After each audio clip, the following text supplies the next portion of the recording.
Welcome back to the Self-Esteem and Confidence Mindset podcast and YouTube video with me, Johnny Pardo. Today, I have a special guest on the show. Welcome, Peter. Hey, Peter, how you doing? Doing well, doing really well. How are you? Where are you right now? Where are you right now? Remind me, what part of the UK? Yeah, I am in Bristol, central Bristol at the moment. Okay. And yourself, where are you? Yeah, I'm in southern Croatia. So I live in Split on the Dalmatian coast. So yeah, I'm from Watford, but I've lived here for about 20 years. So yeah, this is home now. It's awesome. Yeah, I've been to Watford many times. Used to have some family there, so I recognise the accent a little bit. So awesome. So yeah, it's great to have you on today, Peter, after we've connected. So just to introduce Peter to everyone on the show. So Peter is a Londoner, as he's mentioned. He's in Croatia for 20 years. Peter travels the globe, now virtually, supporting executives, leaders, and teams to craft and deliver clearer stories with stronger impact. Dubai to Amsterdam, Shanghai to Berlin, Peter's engaging coaching skills are in high demand, taking founders, CEOs, and even TEDx speakers to the next level in their confidence, storytelling, abilities, and presence on stage or in a virtual setting. Ooh, really looking forward to this conversation. So, Peter, what got you into this area? And tell us a little bit about your story. Yeah, I think, well, we have to go back, excuse me, we have to go back about 25, 27, 28 years ago. I went to art college, finished my studies, and then I just had this travel bug. I wanted to see the world. I wanted to travel. I went to live in Paris. A few years later, I went to the south of France in Marseille, went to live there. A lot of my family, in fact, were from Marseille, so it was a kind of a normal route. Then I came back to the UK and joined a tour operator, a large tour operator, and literally kept on traveling. So I lived then in many other resorts around Europe, in Portugal, in Spain, more in France, in Malta, Budapest. So lots of different places. And then my very last placement was in Croatia, in a small little town resort called Rovinj on the Istrian coast. And that's where I simply, I met a lady. I married that lady. I divorced that lady. I had 2 children with that lady. and fast forward to today, I'm living in Croatia. My business is here. And simply what I do, I help people to tell better stories. I help them to find their story, nurture it, take it to a place where they feel comfortable with it as well, and then I help them deliver it in the right way. So through that process, also helping people to feel more confident about the messages they share about themselves. Number one, I would say the first thing is about themselves. Feeling confident about the perception they're sharing to others, and putting all that together as a speaker coach, TEDx coach, and pitch coach, helping people, as I say, to share their messages in a way that is true, in a way that makes them feel good, and also the people hearing those messages as well. Awesome. Love it. And it's very valuable because many people out there have messages to tell. But often we get quite a lot of challenges in a way. So people like you definitely helping them share their messages more. And it sounds like you're doing it at scale. So it's going to be fantastic work. So what was it, perhaps, you're in this area now, but was it ever sort of a challenge for you, this sort of speaking or sharing your message? Absolutely. So, growing up as a through art college, for me, art was a way of expression. It was a way for me to share my creativity, and I wasn't a confident guy. I wasn't a confident lad when I was young. So speaking up wasn't something that I would do. I would sort of channel everything else, the way I'm going to express myself, into the art I was doing. So at art college, it's simply, if those listening, or those know people that have been to art college, literally in the olden days, it was literally paper and pen or pencil every single day. We were sketching, putting down ideas, sharing ideas through your pencil or pen or charcoal every single day. So in terms of expressing myself, that was how I would do it. It wasn't until I started working abroad, which actually travel, as we know, for many of us, it gives us this kind of feeling of this confidence feeling. It makes us feel good, doesn't it? It makes us feel like we can do more things than maybe we're not used to. It takes us out of our comfort zone. So I kept traveling, and the travel bug that I had, again, that kind of gave me even more confidence to walk in this world with my head up high and start using my voice more. When I started working for the tour operator, a lot of that was presenting. So presenting the resort, presenting literally in front of 150 people, 200, 300 people, 4 times a week in, week out. So constantly being in the spotlight where people are looking at you and judging what you say, judging how you move, judging the voice you have. All these things are signals that we're sharing.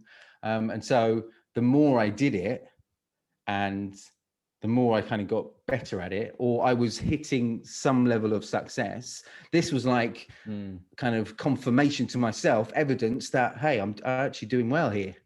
I'm doing something that I couldn't do well before, but I'm doing well now. So the presenting side of working for the tour operator was really where I learnt my industry, learn what I do now, So doing these presentations week in, week out, they were actually the same ones. So the same content, the same thing. But I realized very quickly, very early on, that if I change something, so I changed the way I say a phrase, or I say it with more intonation, or I move in a different way, or I smile at a certain point, or I say it with more passion. That made a difference. It made a difference in the perception of other people on how they listened to you and how they judged you. So I was fascinated by this, really how we could change small things just by how we're feeling is a massive thing that people can feel straight away. How we feel about ourselves and how we feel about what we're speaking about, people can feel that straight away. And this was like, I learned the hard way, because certain resorts, first couple of resorts, fantastic, doing really well, earning money really well, month by month, presenting well, confident, hitting all the targets. Then I moved to a different resort, a resort that maybe I don't like as much for whatever reason, because I'm not, maybe a little bit unhappy there, or there's something not quite right about the place, or maybe I don't quite like the certain excursions or whatever it is. That would come across in the presentations, and it did. And I was, for a long time, I was thinking to myself, why am I not doing well here, but I'm doing well in other places? Same format, same kind of structure, but a lot of it was the feeling. So I realized that I have to feel good about it, genuinely. I have to find, and if you can't find the things that are, genuine things about what you're saying, you need to find something that makes you feel good.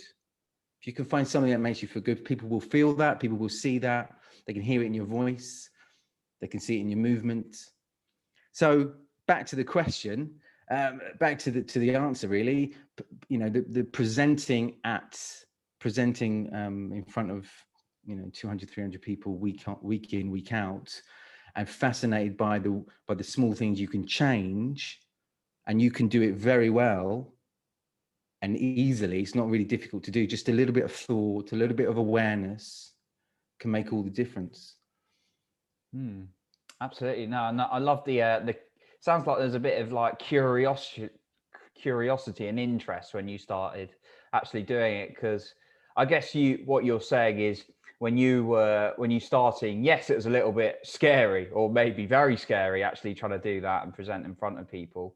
But there's always going to be that fear that's coming up inside of you. But actually, you got curious with it and found the good things you can enjoy saying and what you enjoyed about talking about. Absolutely. And then, so when we do something that scares us, if we do it once, often, well, maybe not often, but it tends not to be as, okay, maybe I'm wrong on this, but certainly for me, it tends not to be as frightening or as fearful as all that energy you've put into thinking about it. The fear of, like, going to the dentist, right? Same thing.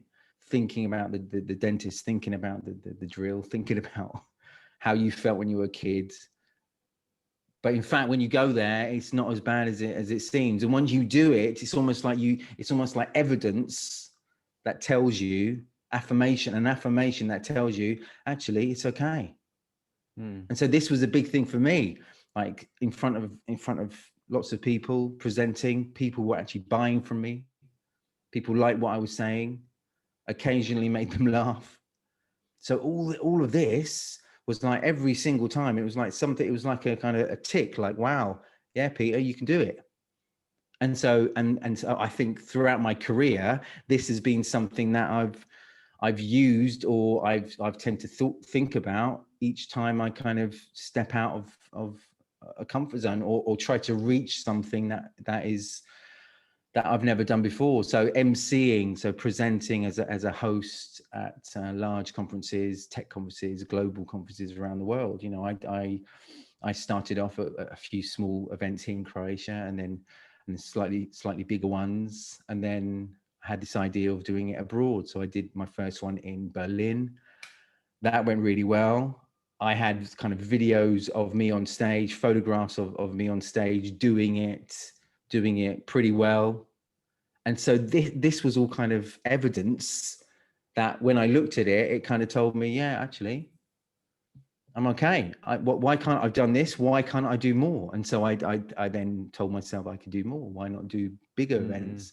And then to Dubai, and then China, and then USA. And so because I thought to myself, I had this evidence in front of me that tells me, actually, you can do it. You can do it by taking small steps. I think we need that affirmation. We need this evidence that tells us, that we tell ourselves, it's okay, I've done it. I can do this. And even if it's just small steps, that's a good thing. Yeah. Yeah, absolutely. There's some great bits of insights there, and some valuable messages, I think. I think often a misconception that I'm very, very keen, and one of the strongest messages I like to portray, is that confident people, those people you perceive as confident, don't have zero fears. It's just their ability to take action. And even if the action is those little steps, as you're saying, because like you're saying, then it tells the brain that I am capable of doing this. And actually that builds the confidence through the momentum. But I also liked what you were saying about presenting evidence, because I think often our brain can go, oh, what's going to go wrong? What's going to go wrong? Like in many areas, but actually, and I'm a keen Tony Robbins follower, as you know, but kind of where you focus is key. And if you start asking yourself those questions, and actually, what is the evidence that I can do this, and what are things I've done that brought me out of the comfort zone to bring that confidence? So you're absolutely right. That where your focus is. So whatever we focus on, as you know, the more we focus on something, that focus gets bigger, right? So if it's something, think of something pretty, not good, something negative, a worry. If we focus on that, that worry becomes a small worry, then it becomes a bigger worry, then it it affects everything else. It's the same as if it's something good. Something good. We're looking forward to going on holiday. We're thinking about our holiday. We're feeling good when we think about it. The more we think about it, we do have a smile on our face, and the more we do that, it just brings this kind of glow. So the focus is really important. So this idea of the fear that we have in terms of approaching speaking or public speaking, taking ourselves out of the comfort zone.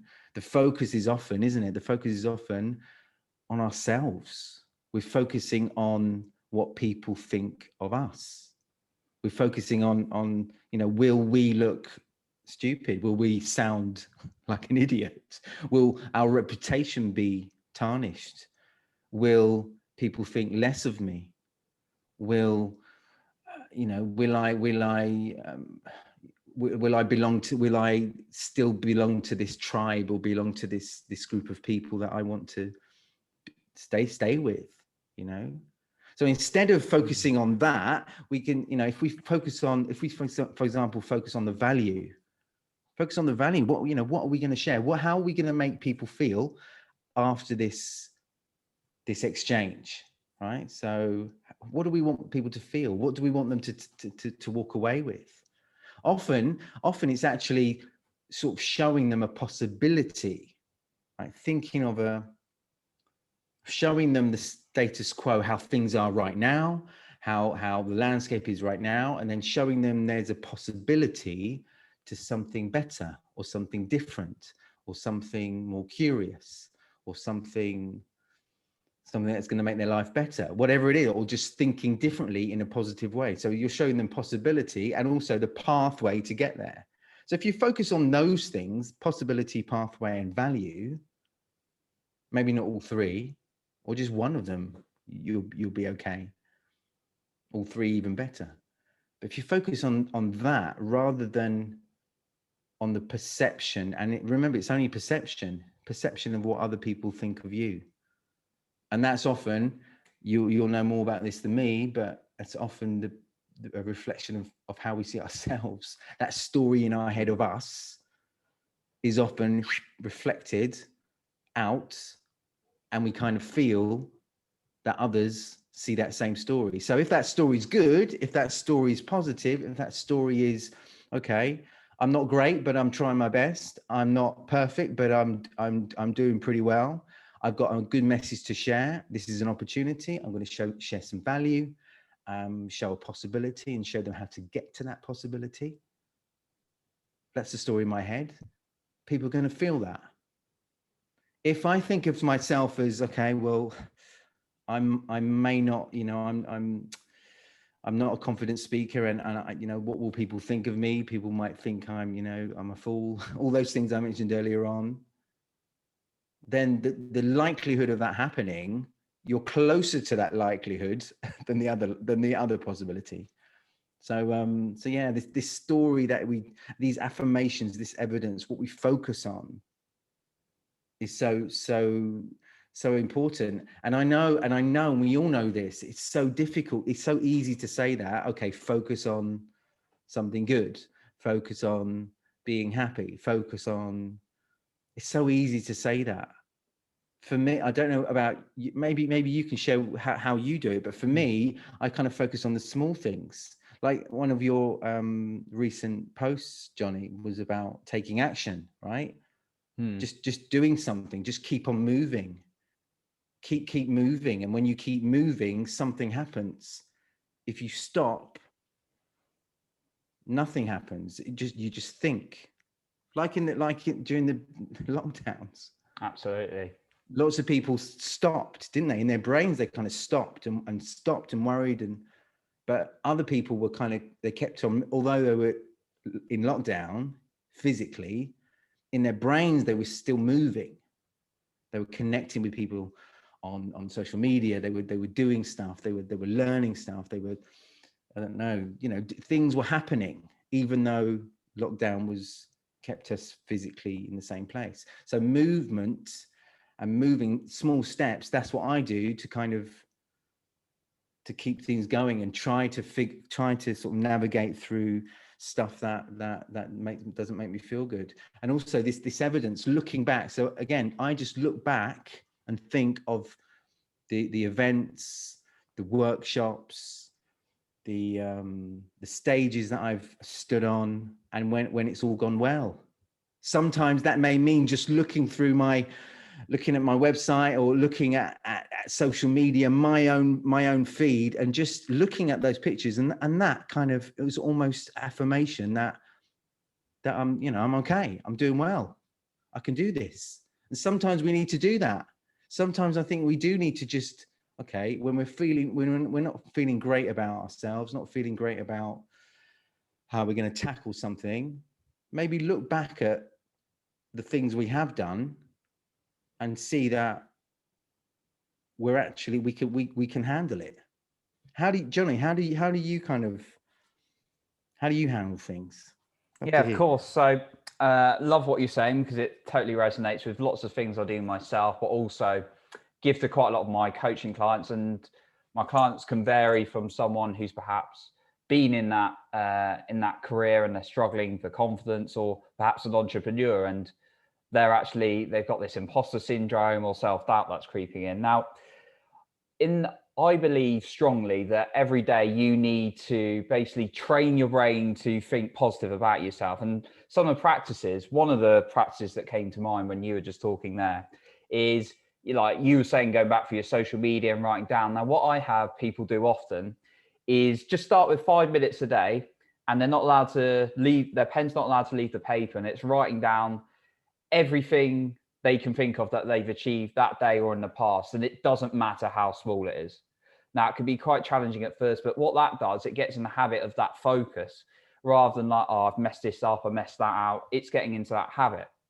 And the other thing I'm very keen on, we say sort of like affirmations. I'm quite keen on incantation, which is affirmations with movement as well. So actually, you're saying things you're like, I'm confident, but you're visualizing it and you're saying it at the same time with that tonality that matches it, as opposed to I'm a confident speaker.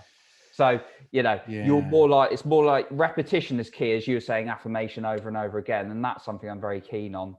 But actually saying it with emotional intensity so that it's more believable and it's going to go into your system. What you've just said there is, it's so relatable to how sound can make us feel something. So sound is connected to so many ways of getting, grabbing people's attention, and one of those ways is getting through to people's emotions, how people feel. You hit how people feel, that'll help them make their judgments and decisions in a more open way, rather than the logical side of the brain. And one of those ways is storytelling, naturally, big way. And another big kind of juicy part of this is sound. So whatever we listen to gives us this type of emotion. Now, the sound of our voice. So when we sound confident, so for example, right now, so I've got this kind of microphone, I've got this external microphone here, and it's not that expensive, but it's a good one, and it's a pretty good sound, right? So this sound, when I hear it, it makes me feel more confident than if I had a crappy microphone or a microphone from my PC, let's say. So that's just the microphone. But if we take your idea of the sound when you say it to yourself, sounding confident, feeling bold. So not arrogant, but bold about your ideas and about yourself is a really good thing. And I love the way how you say when we say it to ourselves in a way that we believe it is really powerful. Yeah. No, and I also relate to what you say about even just talking on a microphone and stuff like that. I mean, I've not got the best technology in the world, but when you're saying stuff to yourself, I mean, most of my episodes, to be honest, when they're not collab, are recorded in my wardrobe, so you can get better sound actually with the microphone. But yeah, just making sure when you're hearing back to yourself, it sounds good, and the projection of your voice is key. So one thing I was quite interested to know, and you've probably covered a few bits of this, but obviously you work with a range of people, you've worked with a range of different professionals. What would you say maybe some of the few main fears you see pop up quite regularly around public speaking? Yeah, no, the main one really is that fear of people not listening to them. The fear that the idea in their head about what they want to achieve, or how the perception they want people to have of them, not hitting that. So rejection in a way. Which can come in all different layers. Yeah, it could be rejection. It could be, not being powerful enough, not having an impact, not being convincing, not persuading enough, not making people feel enough. Yeah. So there are a lot of layers to this. So when we start, for me, it's really important at the beginning to really understand how my client or whoever I'm speaking with, potential speaker, how he feels about himself or she feels about herself. So listening to, and I ask those questions, what how do you see yourself as a speaker? What when you speak, what do other people see and hear? Do they hear someone who sounds like a leader? Do they hear someone who believes what they say? And so some of these questions, the answers to some of these questions sometimes are answers that they don't want to hear themselves. So it's really about, certainly at the beginning, really creating that environment where they really feel comfortable, as comfortable as possible with me, so that they can open up and naturally explain this is confidential. This is just between us two. But it all begins, all these tips, all these techniques of speaking in public and delivering really well and storytelling. These are all fantastic. But they only really work if your mind is in the right place, if you want it to work, and if you're open-minded enough to accept that you're not maybe as good as you think you are, or maybe the perception that you see yourself, the perception that others see, when others see you, being honest and understanding how other people see you. And sometimes it takes someone like me to explain that to them in a nice way, So it's all about being really aware, brutally, truthfully aware of how you come across.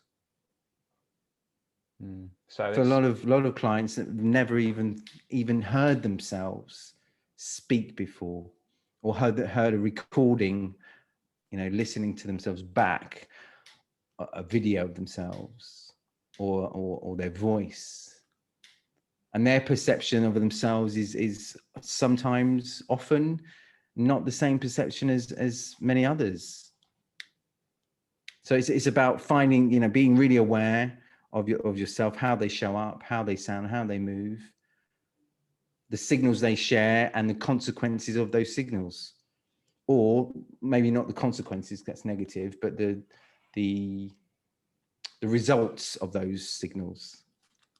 Yeah. And so we're trying to get the best results we can together, the best outcome. Yeah, no, that makes sense. So there's a lot of before you can, go on with the techniques and anything like that. It's about getting them to that level of self-awareness, and then helping them know what they need to develop right at the beginning, before you can sort of, even if it's kind of like, I think you pointed out, sometimes there's things that they might discover that they wouldn't have necessarily wanted to, but it's about that self-awareness right at the start. Yeah, that's right. That makes total sense. And it can be quite difficult for us to identify that, I've particularly found. And actually, sometimes when we have someone like a coach, and there's a variety of different coaches on this role, but the art of a coach can definitely open up that self-awareness for the guidance of moving them forward. So you would typically help them identify that level of self-awareness, and then actually help them see where they need to go. That's kind of the first steps. Yeah, sometimes they're ready to do that, ready to open up. Sometimes they're not ready, and so we're taking it slowly, and then and then seeing trying to figure out the action we're going to take, whether they're ready for big steps, bang, bang, bang, bang, bang, or just really small ones. But again, the really small ones maybe sometimes are even more powerful than the big ones, because the small ones, after each session, they've done something really small, but they've done it and they've changed. And that is something they look back on and say, well, actually, I've done this, I've done that little step. It's like a flight of stairs, 1,000 steps. You don't get there. You have to take 1,000 steps, whether you take 5, you jump and do 5, 5, 5, 5, 5, be difficult to do, or you do one step at a time, one small step. So, yeah, it's intriguing, interesting, and which is why, my job, and I'm sure your job as well, it's very diverse, and you're meeting people all the time, all different challenges, and just when you think you think you not know everything, but you know a lot of what you're doing, you'll have a client in front of you that just sort of shows you that everything is not what it seems, and you have to try and take a different approach. Yeah, always love that challenge, and I would never make the assumption I know enough. So always learning on the journey. But I like what you said about the little steps, and it kind of made something sort of reminded me of Toastmasters, certainly when it was in person anyway. I mean, have you been to Toastmasters before? No, never, not once. Okay. Not once. Interesting. It was something I did, I started when I wanted to get a bit more on camera and things like that, and speak at my corporate job at the time. But it's interesting. I mean, I pushed myself because I wanted to really grow, but it's interesting sometimes to even say your name and introduce yourself in a 10-second clip, is not in a clip, but like kind of a session when you just got to go around, is terrifying for some. And I think it was for my first session. And that's not even doing your 5 to 7 minute presentation. I mean, you're obviously doing a lot longer than 5-7 minute presentations, but those are the kind of, I often have to reduce my time so I don't run over, but it's, but yeah, it's interesting. Sometimes those little small steps are key. And even someone just standing up and saying yes. And then there's something called table topics, when people stand up and then they just got to speak about something random for a minute. Even if they speak for 10 seconds the first time, sometimes that is absolutely terrifying for some people. But then it's kind of, as you build those small steps and momentum, you build the confidence. But yeah, it's obviously confidence comes from the action. So that's what I'm very, keen to emphasize, even if they are small steps. Don't compare yourself to someone else as well, who might have just been doing it for a long time. Or experiencing it. So I really like what you said there in terms of the small steps as well.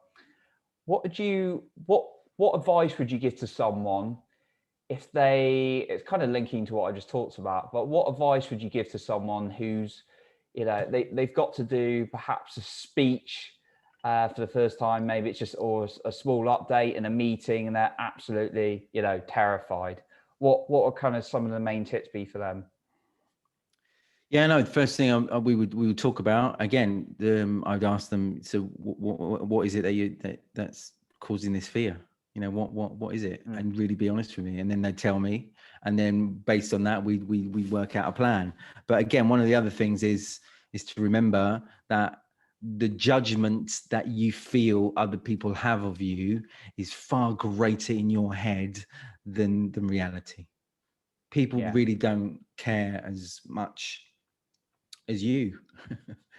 People don't really care they don't really care. They're pretty much in a neutral ground. Most of us are in this most of us actually are living our lives in this kind of neutral bubble, and thinking more about ourselves than anyone else. And sometimes that's okay. But when it comes to speaking and using your voice and presenting and saying things in front of other people don't really care. They'll start to judge you if you give them something that is worth judging.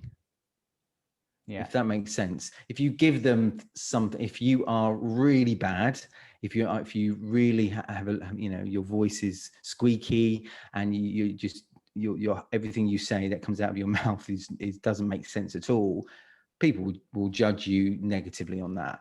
But if you come across as somebody who believes in what they're saying, wants people to get some kind of a value from what you're saying, clear, concise, positive, feeling good about those messages, even if it's for 60 seconds, then your job is done. You stick to those that kind of feel, then you'll be okay. Again, people's judgment is, people don't really, they don't care as much as you think they do. So but the other twist on that, you can make them care. So you can say things to get them to feel something, get them to feel, okay, we're talking about longer things now. Let's say a TEDx speech or a keynote speech, right? 10 minutes, 50 minutes, 20 minutes. That's a longer period of time. So you need to get their attention. You need to get them to feel something to help to take them to a place where you want them to go, connected with the messages that you're sharing.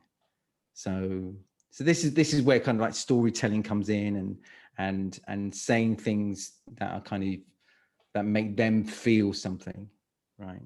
So yeah, I think those kind of ideas to for anybody who's just doing something small, something short, or something longer can really help.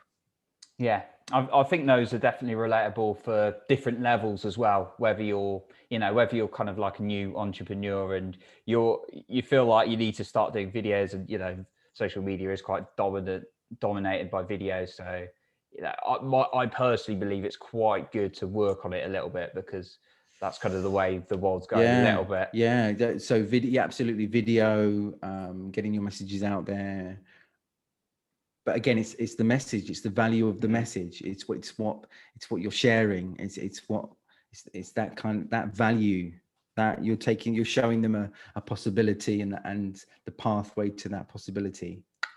So you focus just on that, everything else should start to come into place. And then, okay, with a little bit of training, coaching here and there, perhaps, building on your self-awareness of how you come across and how you show up, all these things together play a part. But ultimately, it's that the value you're sharing, the messages you're sharing to get people to feel differently about something, to take action on something, or just to be more curious about something. So yeah. Yeah, love those tips. So I've sort of written down, identifying with who you're talking to, what do they want, getting clear on that value and that message, identifying then what is the fear, what is the potential judgment you're making up in your head, looking at that a little bit, and then actually looking at those small little actions to do it, as well as, practice, well, I don't like the phrase practice makes perfect, because perfect doesn't exist, but practice makes progress. So just doing that over and over again is key, I think. And what we were talking about a little bit earlier, I think in parallel is always very key. And you might agree, Peter, but actually working on kind of the way you talk to yourself regularly, and looking at some of those conversations is going to be key, because if you're backing yourself and you believe in yourself a lot more, and you've got this good positive self-talk, you're more likely to, go through these experiences, as opposed to voices in your head that are trying to go, whoa, stop, you're not good enough for this. Yeah, no, you're absolutely right. This voice in our head is isn't it? It's the loudest voice that you'll ever hear. And so for me, certainly for me, and in the coaching I do, I try to kind of put this feeling of not necessarily black or white.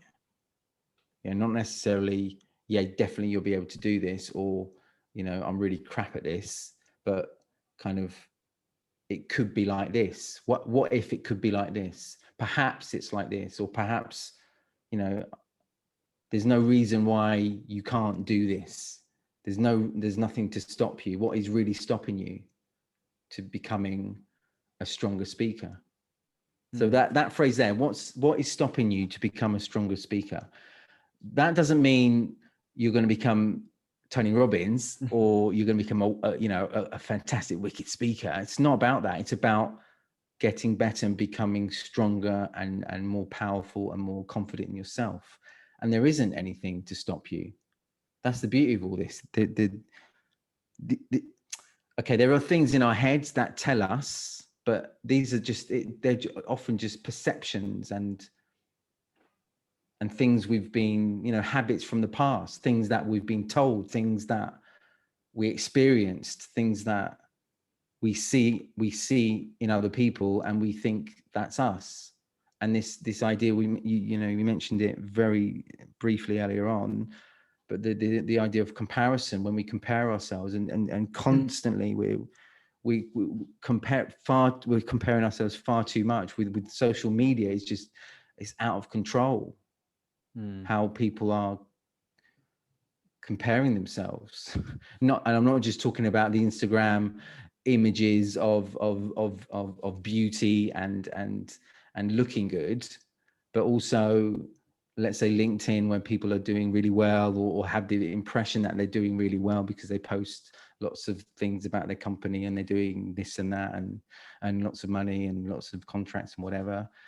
There are people that are looking at this and thinking to themselves, oh, I wish I was like that, but I'm not good. This idea, this phrase, I'm not good enough.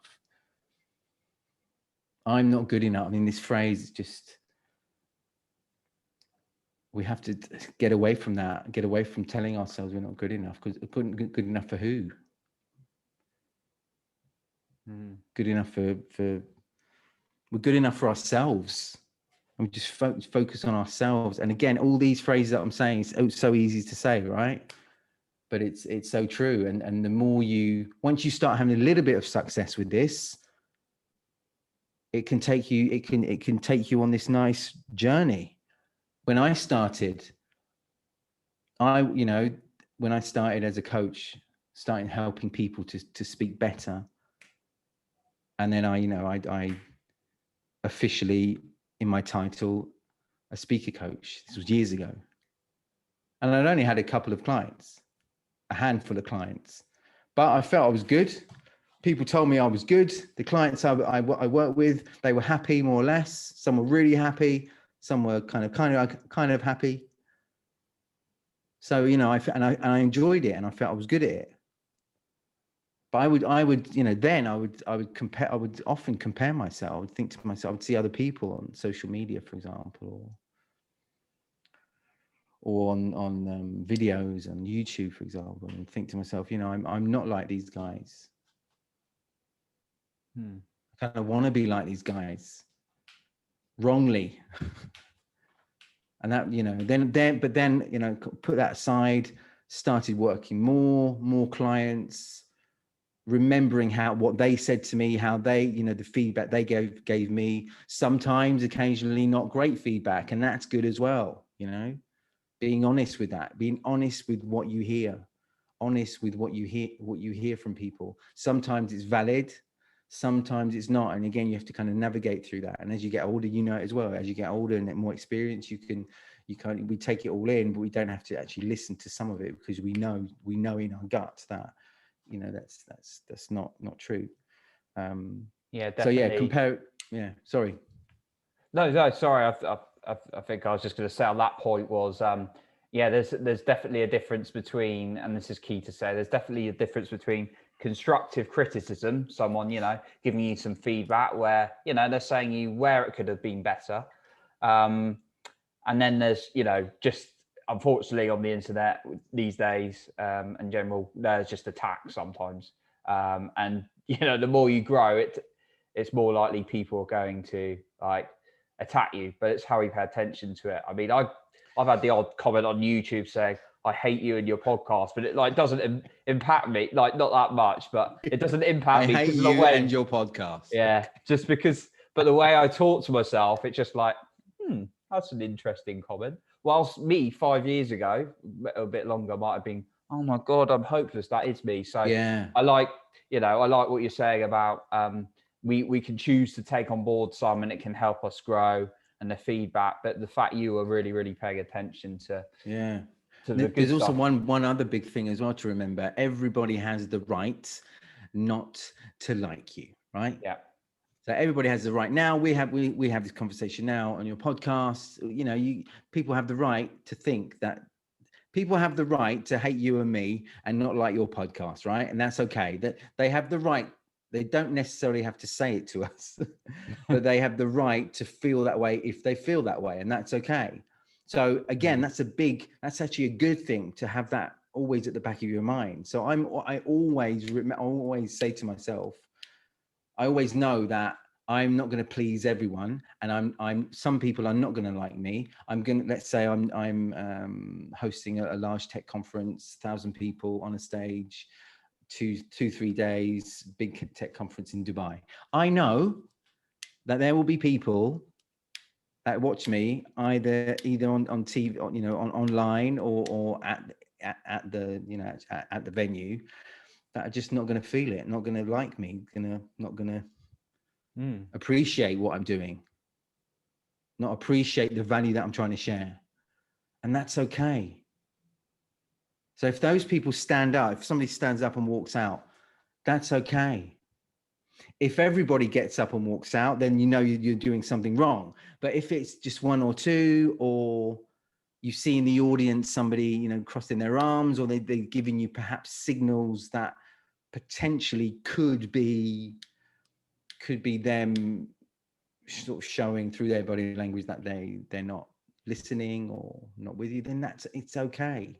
Let people have that right not to like you and not to buy from you. And then nobody has to buy from me. Nobody has to be a client of mine. I've got in my head, when I reach out to potential clients, I kind of feel that from the evidence I've got, that they could be a really good fit. But at the end of the day, if they feel they're not, then that's okay. Not everyone has the right everybody has the right to criticize.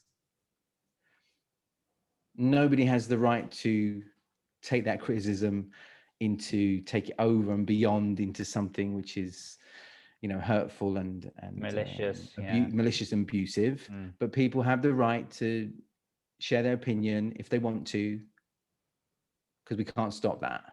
And it's really difficult to stop it now in this day and age. Social media, we know what's going on with that. Hopefully it will be stopped or reduced or diluted in some way, but that's out of my control. It's out of your control. It's out of the control of the people that are getting all this abuse. Yeah. So letting people do that, but it's up to us to kind of accept that. That's okay. That's okay.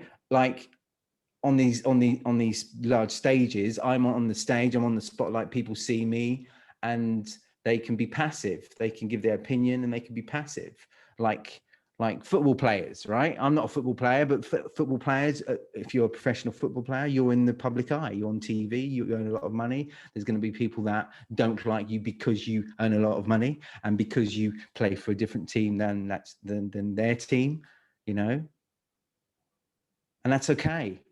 That's all okay. So in your mind, knowing that not everyone will accept you and go for it and feel something and appreciate you is okay. And I've learned, I didn't learn the hard way, but through my career, I kind of, my skin got thicker and thicker, and it's kind of a good place now where I can take that criticism and I can take that negativity sometimes as well, and the feedback, really take the feedback on board and sort of judge it and validate it, whether it's something that I can do something about or it's invalid and it's somebody else's, there's something else going on there in the mind of that person who said it. Yeah, that's often it's key. And and like you said, it should, I think as we're sort of going towards, it shouldn't stop you from doing what you love. I mean, I'm a football fan, so like when you started talking about football players, so it's not gonna, if someone like boos them, it's not going to stop them playing football or something. Obviously there's Fortunately, there are some extreme cases, but hopefully, those fans get what's due to them if it's completely over the top. But that doesn't stop them playing. If you look at people more in the kind of speaking industry, if we go back to there, you got people like Tony. Another example I think of is Jay Shetty. Now, not everyone likes them, and I personally, I like Jay, but I didn't think his book was that good. But do you know what I mean? I wouldn't go and attack him, but these people don't always. They're like really high profile and everything like that, and not everyone. And they're trying to give, they're trying to serve. They're really, they're really trying to contribute to society, and not everyone likes them. Some people, will attack them and say that. So the thing is, they just believe in what they're doing and who they are, and they continue to contribute. So I think it's it's a really valid point to keep being who you are, because there are going to be people out there who need you and want to hear what you're saying. You're going to make an impact on their lives. Like you said, in your audience, there may be, the odd person who's not as receptive, or and then there's the type of person who's like, okay, you're getting cues from, okay, how can I make it better? But there are some people maybe in your audience or who you're coaching who are actually getting such an impact, and because you're impacting their life, they're impacting other people's lives. So definitely agree with what you say there. So some great points. So Peter, it's been a really, really great conversation, and the time's really flown by today. But before we sort of wrap up, are there any final points you would say to the listeners about how they can, really work through their fears of speaking? Just always remember that it's in your head. Your head is the key here, as it is with pretty much most of the things we do and how we walk on this planet, right? but it's if we can just, the way we see ourselves, the story in our head about ourselves, that honest story, the more honest we are, the better. Even if it's not something that we want to hear, it's good, because then we could try to figure out either on our own, or with a little bit of help, or with a little bit more professional help, or with larger help, whatever. You can sort of take the steps and move forward. So it's and being aware, self-aware, I think is the biggest element of my coaching, of the coaching that I share with people, helping people to become really self-aware of how they move, what they say, how they say it,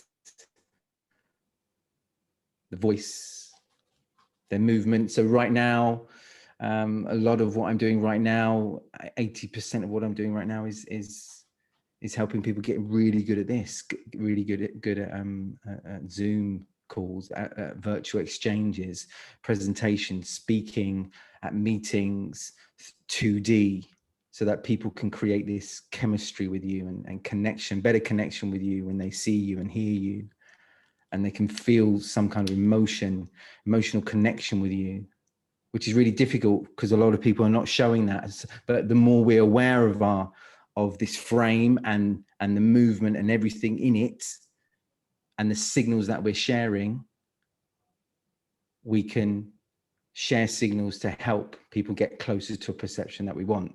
So last year or so, it's been mainly all about that, taking these skills, the in-person skills, which are many of them are the same or slightly different, but this here online it is a different skill set. Things are slightly different here. Things have to be more concise, for example.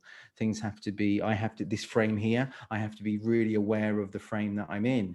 I'm constantly, those of you that are watching this, if you're watching on YouTube, and Johnny, you can see me right now, I'm constantly using my hands here. You can see I'm using them as illustrators, as almost like batons, as ways of using my hands, and my gestures, which help my sound, help the intonation be even more stronger, and I'm standing up. It's giving me more air into my body. I sound better, Yeah. Most of the time I'm looking at the camera to give you, Johnny, the impression that, not the impression, but I want you to look at me looking at you most of the time. Right. So I can look down, but I'm choosing to most of the time look at the camera, which is hopefully helping you. So I've got my lighting, the sound I mentioned earlier on. So everything we're doing when we click and we log on to this Zoom call right now, I'm sharing and you're doing the same. You're sharing signals. We're both sharing signals. So we have to think about those signals and just be aware of those signals and think about the ones that are going to help us rather than the ones that maybe will not help us or not help us create the trust that we're looking for.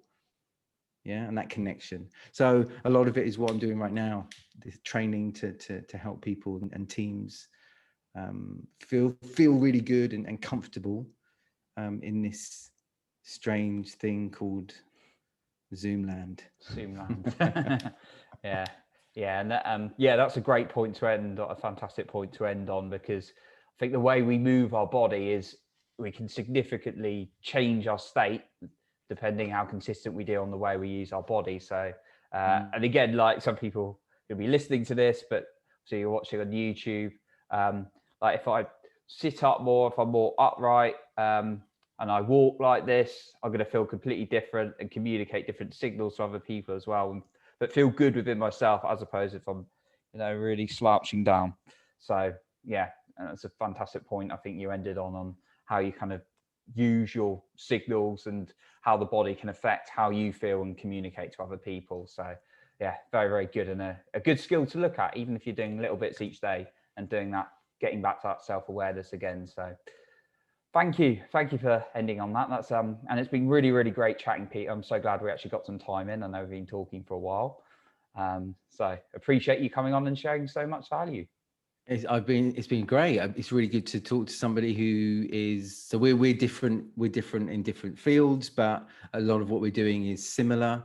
A lot of what we're doing helps, same kind of things help similar kind of people as well, and it's good to hear your views on your take on things as well. So nice to reflect, and I hope we can do this again sometime. Yeah, of course. Yeah, definitely. Be lovely to have you back. So Peter, where can people find you if they want to find a little bit more about your work? Easiest way, just go to LinkedIn, Peter Hopwood, and you'll see my profile, TEDx coach, public speaking coach, and you just have to look at my feed and you can see everything that I'm doing and my experience and things that are coming up, and lots of other podcasts as well, sharing lots of other types of value. So as well as this one, naturally. So yeah, reach out there. If you've listened to this podcast and you've enjoyed it, you've liked it, reach out and say that you've listened to this as well, so I know where you're coming from. But yeah, LinkedIn would be the best one. My website's under construction. I'm on all other social media channels as well, but as I say, LinkedIn is probably the best place to start. Awesome. And what we'll do is we'll put the link to your LinkedIn in the description as well, so people can find you nice and easily that way.